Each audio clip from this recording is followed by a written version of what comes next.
Alright, and welcome back. Hope you'll like the episode where we did a little more technical side. I know typically on here I just build, and build, but sometimes you gotta do what needs to be done so you can build more. And that's exactly what I want to focus on this side.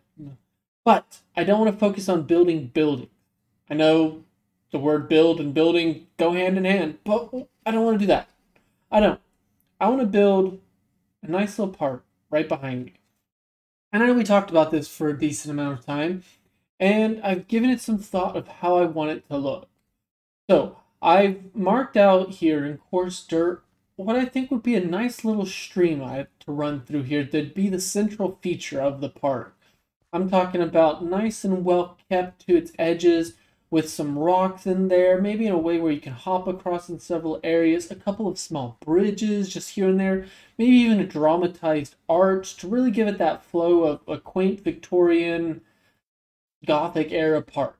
It's not going to have a big old Ferris wheel. It's not going to have, a merry-go-round, anything like that. It's going to have a place where you can come, feed the ducks, even though there's no ducks in Minecraft, but let's talk about how much that's a shame later. I think ducks in here would be incredible. To have an animation of them just paddling on water would be glorious. But we don't have them, so we can't worry about that. But we're going to get park benches in here, nice little paths, some good shrubbery along the edges to really seal in the park. A couple custom trees. I haven't quite decided how I want them to look yet, or even what style tree I want to go with. I'm leaning towards a pine tree, very tall and thin. But who knows? Maybe we do some like grand old century oak tree that drapes over the stream. Lots of options. Lots of options we have. But we need to decide something more important first, and that's right here at the edge. If we pull back a bit here, you can see I have this raised section that goes on for a pretty good ways, almost around the whole thing. There is a gap on this side where it slopes down a bit and maybe the wall won't continue. Not entirely sure yet, but I know for something attacked me. I heard it. Yeah, look at that. I'd say this big boom is the result of a creeper. Maybe I should be more careful in free cam. I just saw my health go down and knew something was wrong. We'll fix that up here and come back in just a sec. Alright, this time I'll keep to the air and fly around like a good Minecraft player, not use our little cheaty cam there. Ah, that must be where the guy came from. Okay, but, so what I want to decide on together a bit, maybe just talk it through with you, is how I want to do this here. Now we can go with a simple, just stone wall, but that doesn't seem fancy enough for the heights, as I've so lovingly started calling this place. No, I think we'll need to do columns with walls between the columns to give just a little bit of depth here. I don't care if the walls connect on the walls. The wallums. That's not the word I was trying to say. I don't care if the walls connect to this side here.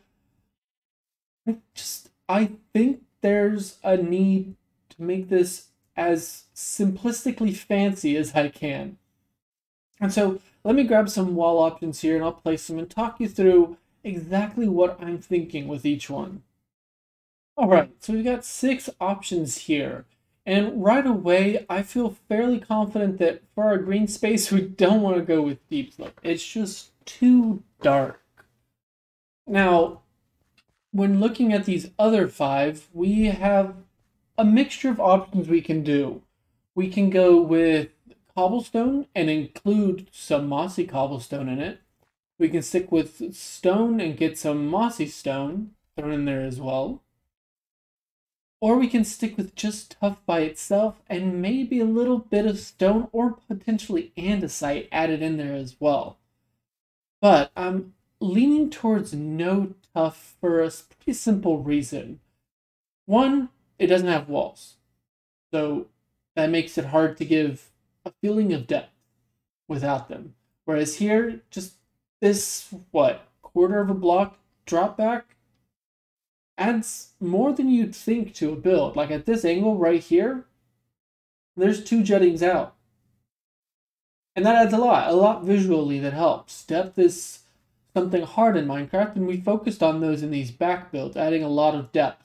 And it may not seem like much from here, but stuff like this window where it falls in, it catches your eye and you notice that. Whereas if it was flat, well, it'd be a much different color there. There wouldn't be the slight shading, lighting difference, all that sort of thing. And that's what walls do for us here.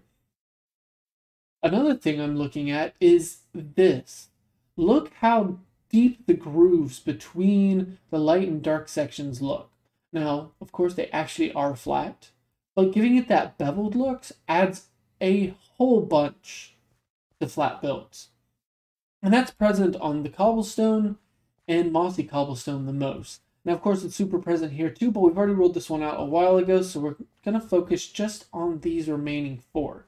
Because again, like I said, tough is out because there's no walls.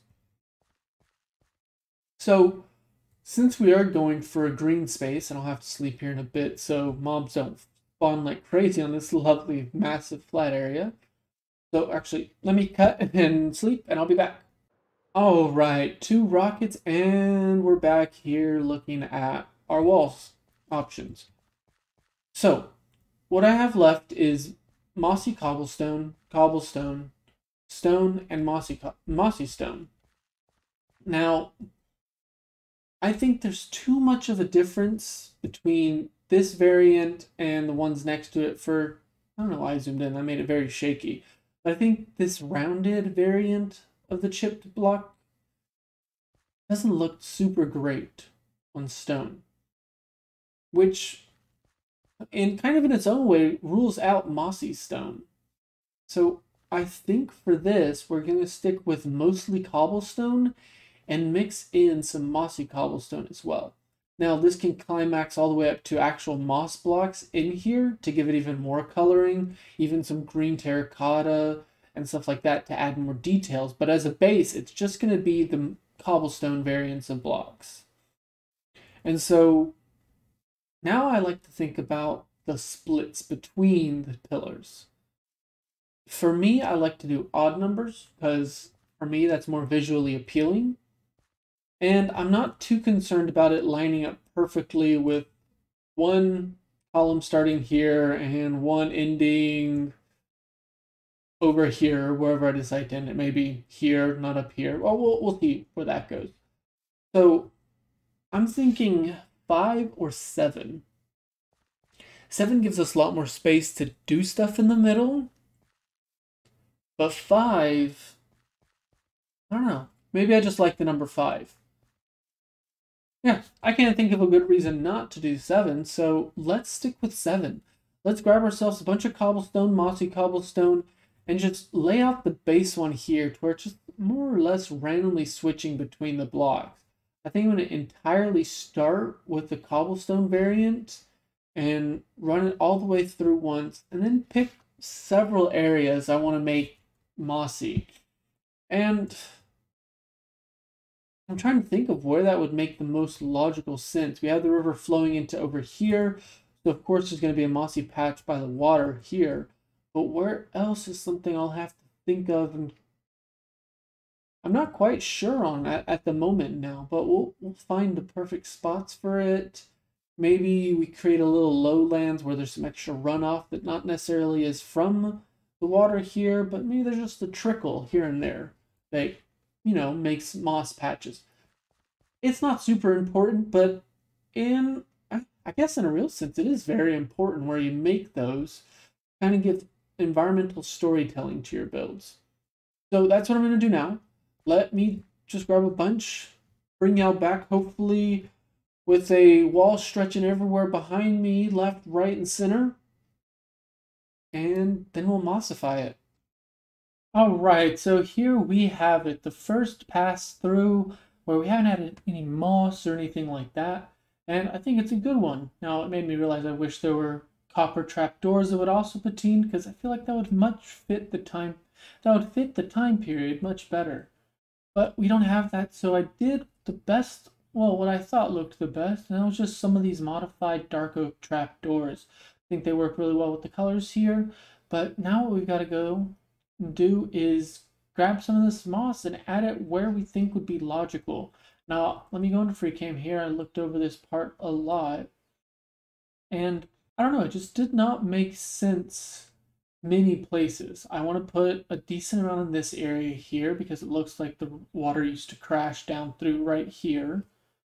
I want to add some over here again because there currently is water crashing down through there.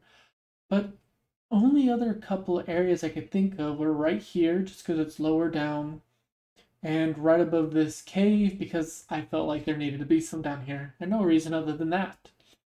So let's do that, and then our next step will be planning where the pathways are going to be inside this little park. So let's get to that, add some moss, and I'll be right back. Alright, and so we've added the moss in certain areas just to add a little extra pop to it. We kept it kind of in the minimum, except for this area I told you about earlier, where there could have been at one point a large waterfall before, let's just say the stream was rerouted over here. Don't know exactly why they would have rerouted the stream, but it's not too actually important as long as we kind of, make the world somewhat realistic. It doesn't have to be super, doesn't have to be incredibly logical, but it works.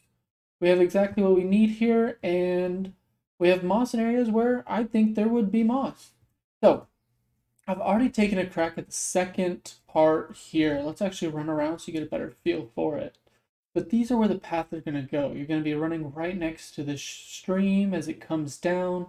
We'll have one fairly flat bridge come through here because this is going to be the deeper part of the little stream as it gets closer to the edge before there's just a natural formation. It's kind of like its own little dam. So on the left side of this ridge, it's going to be deeper before it builds up and cascades over.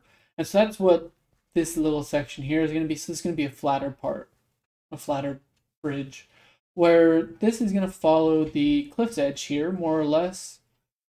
And so we're going to have a couple of benches on one side where people can sit and look over at what is a big old lake down here. We'll have more of a nature area to the inside part of it where we got some trees, maybe some open areas for people to have a picnic, hedges, all that good stuff will go throughout this middle area here. And then we'll extend this sidewalk all the way down to where it connects over there. And the final part, well, finer path part, is going to be this here where we're going to have more of a big arching bridge. It's not going to be super tall, but it's going to be a pretty steep arch. And another just feature of the park is we're going to have a small little plaza area here to where maybe there's a clock tower that goes up pretty high so people can know the time, and this is more of a concrete brick, kind of more of a finished area, whereas this is going to be mostly park, nature, bushes, trees. So that's what the plan is for right now. Let me go ahead and dig this out the depth I want it to be, add some rocks, some lily pads, some ferns, and all that good stuff all around it, and then we'll come back and talk about in more detail how we're going to do this path and the green spaces in the middle. Alright, well I'm here waiting for this last piece of copper to oxidize so I can wax it, and it's been over an hour and I'm tired of waiting for it. So what we've done is we've just added life to this river or stream here. We put some boulders that kind of dictate where it ended up flowing through. We made some hills to give it a little more logic, and we gave it a spring to come out of and start up. So this is kind of like the main focal point of the heights here, is this spring is what allowed people to survive in this area. So it's kind of remembered in the form of this nice little park here. All right, so yeah, like I said earlier, with that spring here, I want to make this a main focal point of the area. And so I'm going to build a clock tower here.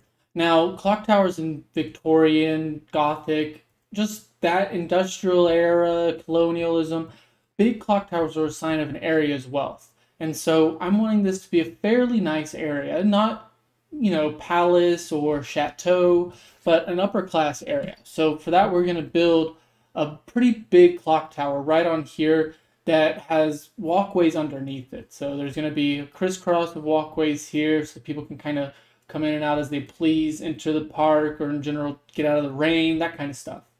And so we'll build it in the same style as we have around here with the park, where it's more of these lighter colors that have occasional, I guess there's none on this part here, but have the occasional moss, cobbled moss, all that stuff.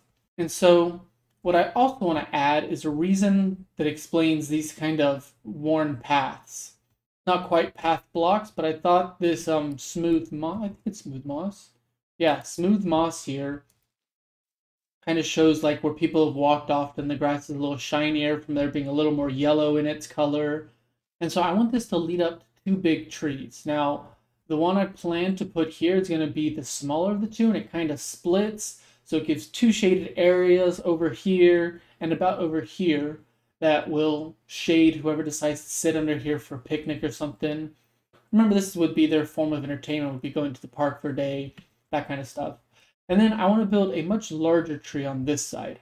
So those are what I'm going to focus on real quick as we run through this. So hopefully y'all enjoy another nice little time lapse here as I bob in the water. But we're going to try and build a big old tree here, turn around, big old tree here, and then a real big, powerful, strong clock tower. Let's do it.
All right, and there you have it. You watched us build two massive, lovely trees and a nice clock tower you can see towering over everything right behind me.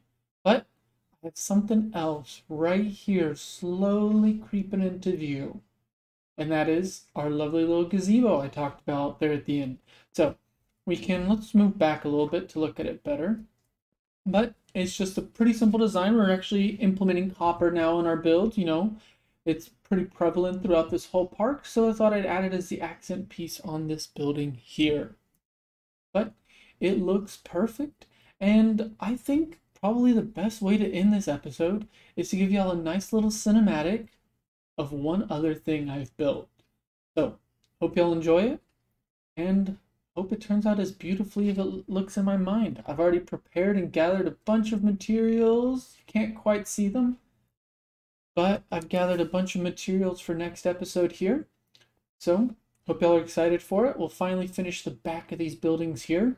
But in the meantime, enjoy this cinematic of the park.